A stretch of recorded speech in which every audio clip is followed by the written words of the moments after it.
গত দুটো মিটিংয়ে অনেকক্ষণ ধরে আলোচনার পর ইতিবাচক কিছু জিনিস পাওয়ার পরেও রাজ্য প্রশাসন কিন্তু দুই পক্ষে সাইন করা কোন জিনিস আমাদের দেননি। কিন্তু তারপরেও আমাদের দাবি মেনে আমরা যে ডিরেক্টিভ বানানোর কথা বলেছিলাম তার বেশ কিছু দাবি কিন্তু আমরা ছিনিয়ে আনতে পেরেছি। এটা কিন্তু আমাদের আন্দোলনের একটা আংশিক জয়, কিন্তু মনে রাখতে হবে এই জয় কিন্তু একদম আংশিক। অত্যন্ত বেবি স্টেপস টু জাস্টিস, ছোট ছোট কদম আমরা এগোচ্ছি। এগুলো বহু জিনিস আমাদের পাওয়া বাকি। প্রত্যেক কলেজে কলেজে যে থ্রেড কালচার যা সমূহে নির্মূল না করতে পারলেও আরেকটা অভয়াকে আমরা হয়তো আটকাতে পারবো না, তার জন্য কিন্তু আমাদের লড়াই চলবে। আমরা জানাতে চেয়েছি, গতকাল আমরা জানিয়েছিলাম যে এই যে আংশিক জয়, আংশিক প্রাপ্তি, সেগুলোকে নিয়ে এবং বন্যা দুর্গত মানুষদের পাশে দাঁড়িয়ে আমরা এই অবস্থান বিক্ষোভ তুললাম।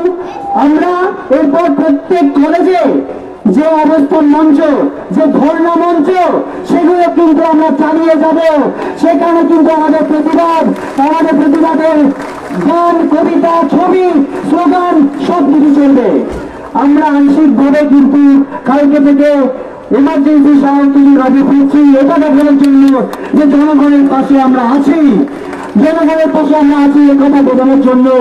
বন্যা দুর্গত প্রত্যেকটা এলাকা, আজকে বেশ কিছু দিন গেছে, কালকে থেকে বন্যা দুর্গত প্রত্যেকটি এলাকায় আমাদের ওয়েস্ট বেঙ্গল জুনিয়র ডাক্তার ফ্রন্টের পক্ষ থেকে জুনিয়র ডাক্তাররা অবয়া ক্লিনিক এবং মেডিকেল টিম হিসেবে ত্রাণ সামগ্রী নিয়ে কিন্তু পৌঁছে যাবে। এটা আমাদের আন্দোলনের একটা ফর্ম, এটা আমাদের প্রতিবাদের একটা ভাষা, যে জনগণের যে অকুণ্ঠ সমর্থন, ভালোবাসা আমরা পেয়েছিলাম, তা কিন্তু আমরা ফিরিয়ে দেব। এবং ফিরিয়ে দেওয়ার প্রশ্ন নয়, এই আন্দোলন শুধু ডাক্তারদের আন্দোলন নয়, গণ আন্দোলন, নাগরিকের আন্দোলন। সেটা প্রমাণ করার জন্য আমরা জনগণের সাথে একসাথে মিলে এই আন্দোলনকে আমরা ফিরিয়ে যাব। এবং আমাদের চোখ থাকবে 27 তারিখ সুপ্রিম কোর্ট হিয়ারিং এর দিকে। তার মধ্যে যদি আমাদের বাকি দাবি দেওয়া পূরণ না হয়, যে ডিরেক্টিভগুলো দেওয়া হয়েছে, বলা হয়েছে অতি দ্রুত নাকি তা পূরণ করা হবে।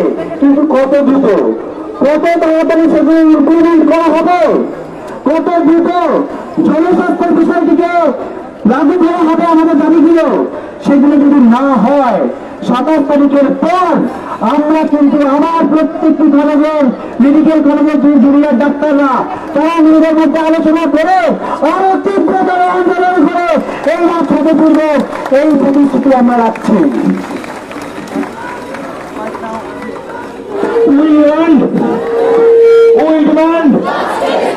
জাস্টিসের দাবিতে 9 আগস্ট আরজিকরের বুকে যে নৃশংস ঘটনা ঘটে, সেই ঘটনা থেকে এই আন্দোলনের সূত্রপাত। আজ ঘটনার 41 দিন অতিবাহিত, চা পার হিসাব অনেক আছে।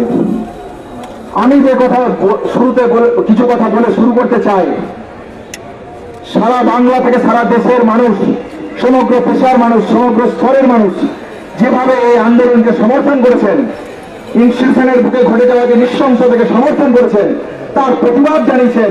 সেই নৃশংস ঘটে যাওয়া ঘটনার প্রতিবাদে আপনারা যেভাবে আমাদের পাশে এসেছেন, যেভাবে আমাদের আন্দোলনের সমর্থন জানিয়েছেন, আপনাদেরকে কুর্নিশ জানানোর নতুন কোনো ভাষা নেই। আপনাদেরকে ধন্যবাদ জানিয়ে আমি কিছু কথা বলতে চাই। এই আন্দোলনে যেভাবে আপনারা বেশ পাশে থেকেছেন, আমরা মনে করি এই আন্দোলন যতদিন চলবে, এই আন্দোলন যতদিন চলবে, আপনারা বিচারের দাবিতে আমাদের পাশে ঠিক সেইভাবেই থাকবেন, এই আশা আমরা রাখি। জাস্টিসের দাবিতে, বিচারের দাবিতে আমরা যে স্লোগান তৈরি করেছি, আরজিকর দিচ্ছে ডাক, অভয়া বিচার পাক, এই বিচারের দাবিতে আমাদের এই আন্দোলন চলবে। সেই জায়গা থেকে সুনির্দিষ্ট কিছু দাবি দেওয়া হয়তো পূরণ হয়েছে। নগরপালের কে আমরা সরাতে পেরেছি, টিএমইডিএসএইচ কে আমরা সরাতে পেরেছি, ডিসি নর্থকে আমরা সরাতে পেরেছি, এবং ডিসি নর্থের এবং এই যে অপসারণগুলো হয়েছে, যে সরানোগুলো হয়েছে, মাননীয় মুখ্যমন্ত্রী তথ্যহীন ভাষায় আমাদের চুক্তির কাছে মাথা নত করে স্বীকার করেছেন যে আমাদের দাবি অত্যন্ত ন্যায়সঙ্গত এবং চুক্তিসঙ্গত দাবি। তাহলে রাজ্য প্রশাসক এবং সরকার যেখানে আমাদের দাবির কাছে মাথা নত করছে, এবং মাথা নত করতে বাধ্য হয়েছে শুধুমাত্র এই আকুণ্ঠ মানুষের জনসমর্থন আমাদের এই আন্দোলনের পাশে আছে বলে। শুধুমাত্র ডাক্তার সমাজ, সিস্টার, নার্সিং, পড়ুয়া, প্যারামেডিক্যাল ছাত্রছাত্রী নয়, আপনারা যদি আমাদের পাশে না থাকতেন তাহলে আজকে রাজ্য প্রশাসনের এই ভাব হয়েছে এরা হয়তো আমরা দেখতে পেতাম না। আপনাদেরকে ধন্যবাদ। কিন্তু পাশাপাশি এও জানিয়ে দিতে চাই, আমাদের যে চতুর্থ দফা দাবি সেফটি সিকিউরিটির প্রশ্নে মহামান্য সুপ্রিম কোর্ট যাকে অ্যাড্রেস করেছেন, আমরা মনে করি আমাদের যে ডিমান্ড, সেই ডিমান্ডের নৈতিক ভাষা তিনি স্বীকার করেছেন। নৈতিক জয় হিসাবেই তিনি আমাদের ডিমান্ডকে কোর্ট রুমের বিরুদ্ধে ধ্বনিত হয়েছে। আমাদের দাবি যে কতটা ন্যায়সঙ্গত, কতটা যুক্তিসঙ্গত, তা সুপ্রিম কোর্টের বুকেও আজ ধ্বনিত হয়েছে। সুপ্রিম কোর্ট বলেছে যে আপনি জুনিয়র ডাক্তার এবং রাজ্য প্রশাসনের মধ্যে কনফিডেন্স বিল্ড আপ করুন। তাহলে কনফিডেন্স বিল্ড আপ যদি করতেই হয়, আমরা যেমন এক ধাপ এগিয়েছি, আমরা যেমন অবস্থান বিক্ষোভ তুলেছি, আমরা যেমন এসেন্সিয়াল সার্ভিসে ফিরে যাচ্ছি, আমরা মনে করি যে রাজ্য সরকার যে ডাইরেক্টিভ দিয়েছেন সেই ডাইরেক্টিভ বাস্তবায়িত করবেন। এই বাস্তবায়িত করা যতক্ষণ না হচ্ছে, এই কনফিডেন্স বিল্ড আপ হবে কিভাবে? সুপ্রিম কোর্টের লিগাল কোর্টে আমরা যেমন লড়বো, আমরা যেমন সেই জায়গাটা আমাদের প্রতিধ্বনি ধ্বনিত করবো, ঠিক সেরকমই রাজপথের জায়গা থেকে আমাদের রাজ্য প্রশাসনের কাছে অনুরোধ থাকবে যে মহামান্য সুপ্রিম কোর্ট নির্দেশ দিয়েছে যে আমাদের কনফিডেন্স বিল্ড আপের জন্য, প্রচেষ্টার জন্য আমরা মনে করি রাজ্য প্রশাসন এই জায়গাকে যুক্তিসঙ্গত ভাবে দেখতে, এই সাধারণ মানুষের আকুণ্ঠ সমর্থন থেকে উঠে আসা যে দাবি, সেই দাবিকে ন্যায়সঙ্গতার হিসেবে মর্যাদা দেবে। এই মর্যাদার আশা রেখেই আমরা মনে করি আকুণ্ঠ মানুষের যে সমর্থন ছিল, সেই সমর্থনের জায়গা থেকে আমরা আমাদের আন্দোলন চালিয়ে যাব। আমরা এসেন্সিয়াল সার্ভিসের পরিষেবার মধ্যে ফিরছি। আমরা বন্যা দুর্গতদের পাশে দাঁড়ানোর জন্য ওয়েস্ট বেঙ্গল জুনিয়র ডক্টর ফ্রন্টের পক্ষ থেকে আমরা অভয়া ক্লিনিক শুরু করছি। আপনারা সেই জায়গা দেখতে পাবেন। আমাদের মানবিক মুখ যেমন আমরা রেখেছি, আমরা মনে করি আমাদের কলেজের, আমাদের সহপাঠীদের সেফটি সিকিউরিটির প্রশ্নে রাজ্য প্রশাসন কোন রকম কম্প্রোমাইজ করবে না। আমাদের দাবির সাথে সদর্থক থাকবে, এই জায়গা থেকে আমি মনে রাখি। আমরা মনে করে দিতে চাই রাজ্য প্রশাসনকে, তারা যেন এই নমনীয়তাকে দুর্বলতা বলে না ভাবে। এই জায়গা রেখেই আমি বলতে চাই, আপনারা আমাদের আন্দোলনের পাশে থাকুক, আপনারা দিকে দিকে স্লোগান তুলুক। জি কর দিচ্ছে ডাক, অভয়া বিচার পাক। সারা বাংলা দিচ্ছে ডাক, অভয়া বিচার পাক।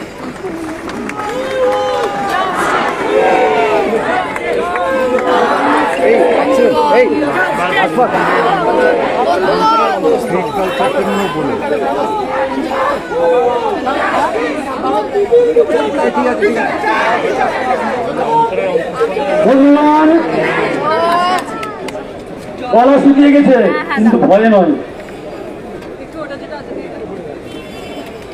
মাতঙ্গিনী হাজরার এই বাংলায়, পিপিলতার এই বাংলায় ধর্ষকদের ঠাঁই নাই।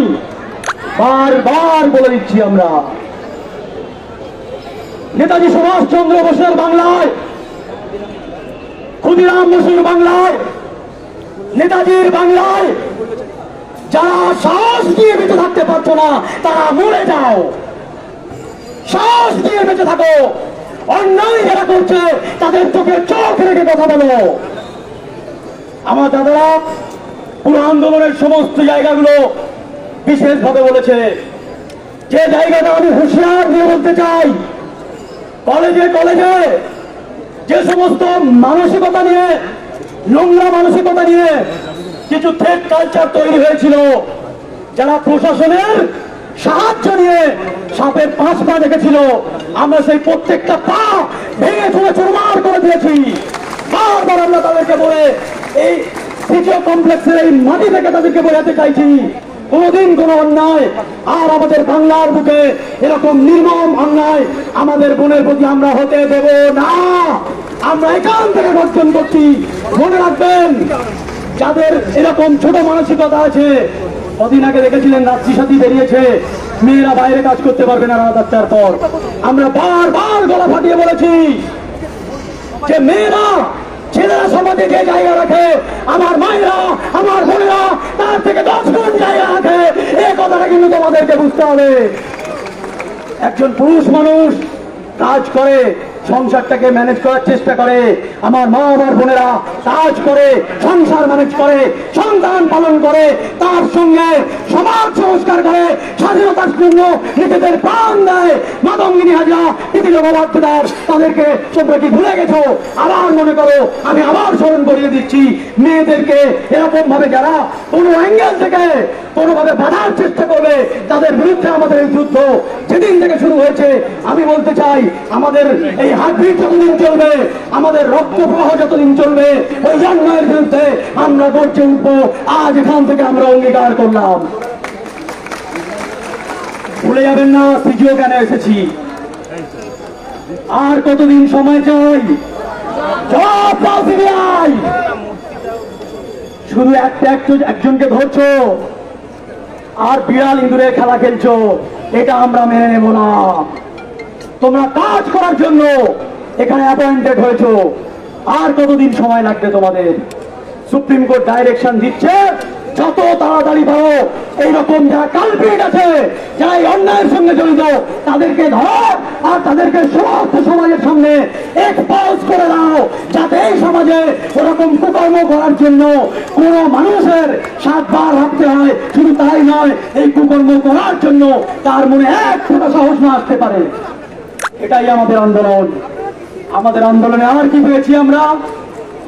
আমরা যারা এতদিন নানান জায়গা থেকে বলতে সাহস পাচ্ছিলাম না, অন্যায়ের বিরুদ্ধে গর্জে উঠতে পারছিলাম না, আমার মনে হয় এই আন্দোলন থেকে আমরা আজকে যারা এই মাইকের আওয়াজ যাদের কানে যাচ্ছে, তারা অঙ্গীকারবদ্ধ হয়ে যান। যদি আপনারা এই প্রতিবাদের ভাষা নিজেদের মনের মধ্যে নিয়ে যেতে পারেন, তাহলে আর সমাজে একটা জায়গাতে কোনো নোংরামি ঘটবে না।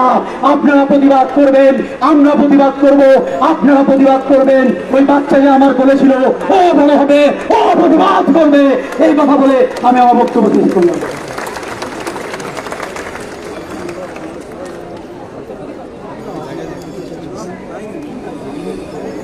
আচ্ছা, একটা ছোট ঘোষণা আমরা কয়েকদিনের মধ্যে আমরা জানিয়ে দেবো। আজই করে আমরা ওভার একটা আবক্ষ মূর্তি স্থাপন করব। সেদিন আমরা পাবলিকভাবে ঘোষণা করে দেব। আপনারা যেখানে থাকবেন সেখানে আমাদের কাছে আসবেন এবং ওই আমাদের যে প্রোগ্রাম ওটাতে থেকে আমাদের সমর্থন জানাবেন, এই আশা রাখছি।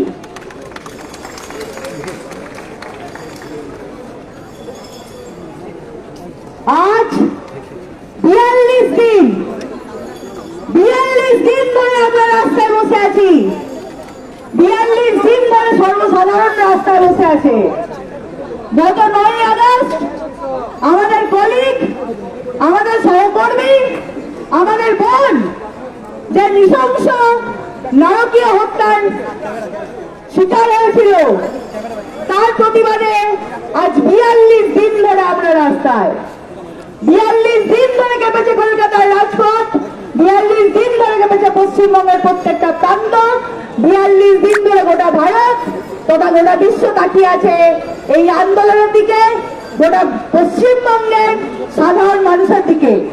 42 দিন ধরে আমরা টুকরো টুকরো করে ছিটিয়ে এনেছি আমাদের অভয়ার ন্যায় বিচারের দাবি, একটা ছোট্ট ছোট্ট দাবিকে। আমরা প্রমাণ করেছি লবণ হিসাবে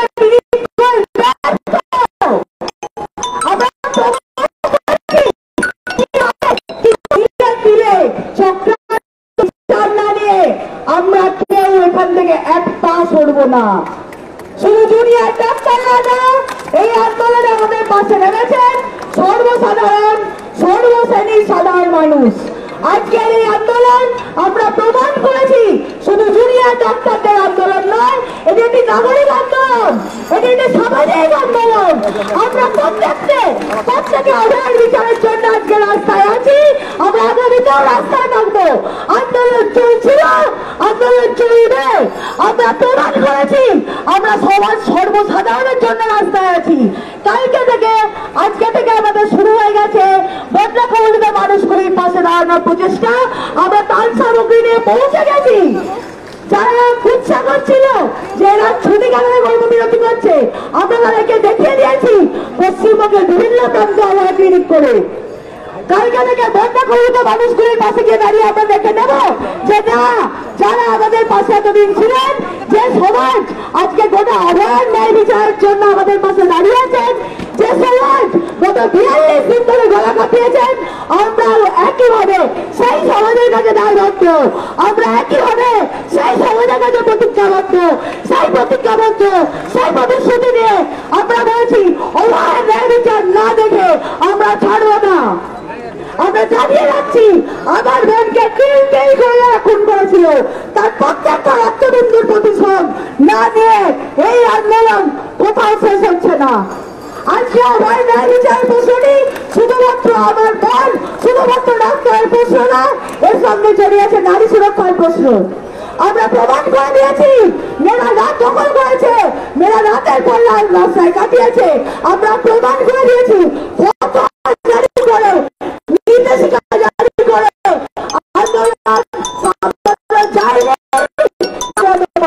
মেয়েরা ঘরে সমাজে টিকে থাকবে। মনে রাখবেন আজকে এই সিবিআই সামনে দাঁড়িয়ে আমরা প্রতিজ্ঞা করে যাচ্ছি এই লড়াই, এই ন্যায় বিচারের লড়াইয়ের শেষ দিক না দেখে আমরা আন্দোলন ছাড়ছি না, আমরা রাস্তা ছাড়ছি না, প্রতিবাদ ছাড়ছে না।